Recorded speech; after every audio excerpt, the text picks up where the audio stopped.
Hello friends, welcome to study with Farru. आज हम आरोह के काव्यखंड के अंतर्गत पाठ 10 जो उमा शंकर जोशी द्वारा लिखी गई कविता है छोटा मेरा खेत, इसकी व्याख्या करेंगे। छोटा मेरा खेत, अब इसको पहले हम पढ़ते हैं। छोटा मेरा खेत चौकोना, कागज़ का एक पन्ना, कोई अंधड़ कहीं से आया, क्षण का बीज वहाँ बोया गया। कल्पना के रसायनों को पी, बीज गल गया निशेष, शब्द के अंकुर फूटे, पल्लव पुष्पों से नामित हुआ विशेष। झूमने लगे फल, रस अलौकिक, अमृत धाराएं फूटती, रोपाई क्षण की, कटाई अनंतता की, लुटते रहने से जरा भी नहीं कम होती। रस का अक्षय पात्र सदा का, छोटा मेरा खेत चौकोना। इस कविता में कवि ने कवि कर्म की तुलना कृषक कार्य से की है। इसके जो कठिन शब्द हैं उनके अर्थ देखते हैं। चौकोना का अर्थ होता है चौकोर, पन्ना का अर्थ है पृष्ठ, अंधड़ कहते हैं आंधी को, और निशेष, निशेष का अर्थ होता है जिसमें कुछ भी शेष ना बचा हो। पल्लव नए निकले कोमल पत्ते, और पुष्प से तात्पर्य है फूलों से। नामित का अर्थ है झुका हुआ। अलौकिक का अर्थ है इस लोक से परे। अनंतता, अनंतता कहते हैं असीमता को। और अक्षय, अक्षय कहते हैं जिसका क्षय ना हुआ हो, यानी जिसमें कुछ कम ना हुआ हो। और पात्र, बर्तन। अब हम पंक्ति दर पंक्ति इसकी व्याख्या देखते हैं। छोटा मेरा खेत चौकोना, कागज़ का एक पन्ना, कोई अंधड़ कहीं से आया, क्षण का बीज वहाँ बोया गया। अर्थात कवि कागज़ के जिस पन्ने पर अपनी कविता लिखता है वह पन्ना या पृष्ठ उसे छोटा चौकोर खेत दिखाई देता है। किसान अपने खेत में फसल उगाने के लिए बीज बोता है।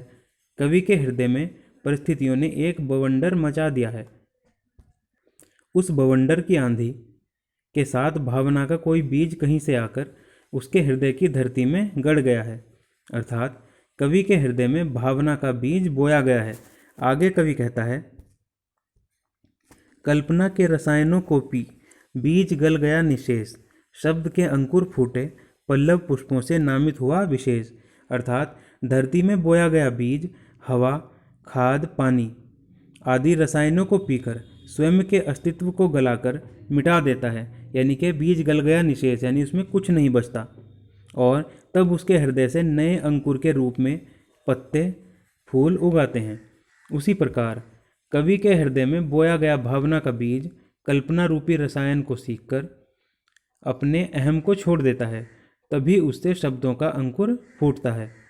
उस अंकुर से सभी के हित के लिए संवेदना, सहानुभूति, उदारता, करुणा आदि सद्भावनाओं के नए पत्ते, फूल आदि उगाते हैं।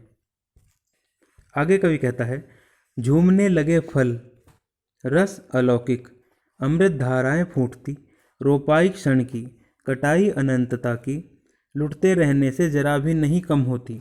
रस का अक्षय पात्र सदा का, छोटा मेरा खेत चौकोना।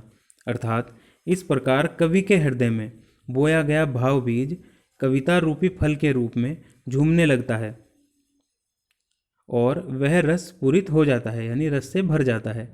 इस प्रकार साहित्यिक रचना से अनेक अलौकिक रसधाराएं प्रस्फुटित हो उठती हैं, यानी कि बहुत सी रसधाराएं निकलती हैं, फूटती हैं।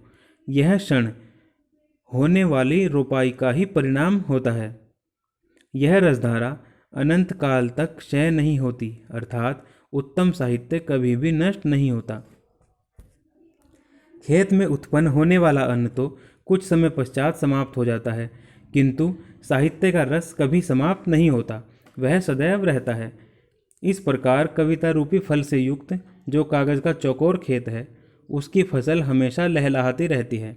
वह रस का अक्षय पात्र बन जाती है। अर्थात कविता एक बार अस्तित्व में आ जाने के बाद हमेशा रहती है। इसका विशेष यानी कि सौंदर्य बोध अगर लिखने को आए तो कैसे लिखेंगे वो देखते हैं। कविता की तुलना कृषि से की गई है। कविता में प्रतीकात्मकता का समावेश है, यानी प्रतीकों का प्रयोग किया गया है। काव्य रस अलौकिक और कभी न समाप्त होने वाला होता है, यह दर्शाया गया है। संसार के सभी रसों में काव्य रस को ही शाश्वत और श्रेष्ठ बताया गया है।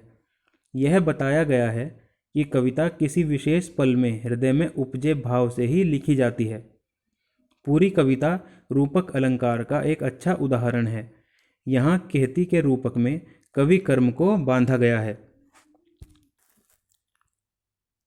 अब इसी पाठ के अंतर्गत एक और कविता दी गई है, बगुलों के पंख। इसकी हम व्याख्या करेंगे। नभ में पांति बंधे बगुलों के पंख, चुराए लिए जाती वे मेरी आँखें, कजरारे बादलों की छाई नभ छाया, तैरती सांझ की सतेज श्वेत काया, हौले हौले जाती मुझे बांध निज माया से, उसे कोई तनिक रोके रखो, वह तो चुराए लिए जाती मेरी आँखें, नभ में पांति बंधी बगुलों की पाँखें। इसके जो कठिन शब्द हैं वो पहले देखते हैं। नभ, नभ का अर्थ होता है आकाश। पांति यानी के पंक्तियाँ। कजरारे, काजल के समान काले। सांझ का मतलब होता है शाम या फिर संध्या। श्वेत का अर्थ होता है सफ़ेद। काया का मतलब त्वचा। हौले हौले यानी धीरे धीरे। निज यानी के व्यक्तित्व, व्यक्तिगत। और तनिक का अर्थ होता है थोड़ा सा। इस कविता में काले बादलों के मध्य संध्या के समय अपने घोंसलों को लौटते बगुलों की पंक्तियों का मनोरम वर्णन कवि ने किया है। इसकी व्याख्या देखते हैं। कवि कहता है कि नभ में पांति बंधे बगुलों के पंख,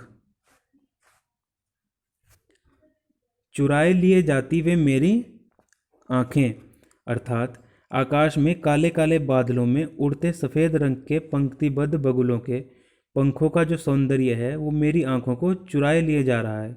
अर्थात मेरी आँखें एकटक उस सौंदर्य को निहार रही हैं। आगे कवि कहता है, कजरारे बादलों की छाई नभ छाया, तैरती सांझ की सतेज श्वेत काया, यानी काले काले बादलों की आसमान पर छाया दिखाई दे रही है। उस पर संध्या के समय में कांति युक्त सफ़ेद बगुलों की काया भी दिखाई पड़ रही है। हौले हौले जाती मुझे बांध निज माया से, उसे कोई तनिक रोक रखो, यानी हौले हौले जाती मुझे बांध निज माया से, अर्थात उसको देखते हुए मैं धीरे धीरे उस सौंदर्य में बंधा जा रहा हूँ, अर्थात वह सौंदर्य मुझे सम्मोहन में बांध रहा है। उसे कोई तनिक रोक रखो, वह तो चुराए लिए जाती है मेरी आँखें, नभ में पांति बंधी बगुलों की पाँखें। अर्थात कवि उस असीम सौंदर्य को देखकर कहता है कि कोई इस सौंदर्य को रोके, यह तो मेरी आँखों को चुराए लिए जा रहा है, यानी कि मेरी आँखें इस सौंदर्य के दर्शन के बाद इसे कभी नहीं भुला सकती। रह रहकर बार बार पंख फैलाकर श्वेत यानी कि सफ़ेद, पंक्तिबद्ध यानी कि पंक्तियों में बगुलों का काले काले बादलों में उड़ते रहना दिखाई दे रहा है। आज भी मैं इस सौंदर्य का बार बार साक्षात्कार करता हूँ और हमेशा करना चाहता हूँ। विशेष इसका क्या है ये देखते हैं। सौंदर्य के मन पर पड़ने वाले प्रभाव को दर्शाया गया है, यानी किसी भी सुंदर चीज़ का, सुंदर दृश्य का हमारे मन पर क्या प्रभाव पड़ता है यह दर्शाया गया है। हौले हौले देशज शब्द है किंतु भावों को प्रगाढ़ बनाने में सक्षम है। पंख आँख चुराते हैं, इसमें मानवीकरण अलंकार है। कविता मुक्तक छंद में रचित है। कविता बहुत छोटी है किंतु सार गर्भित है, यानी कि कविता है तो छोटी पर इसका सार बहुत ही बड़ा है, बहुत विस्तृत है। सरल स्पष्ट प्रवाहमयी भाषा का प्रयोग इसमें किया गया है। नभ छाया तथा सतेज श्वेत काया में रूपक अलंकार का प्रयोग हुआ है।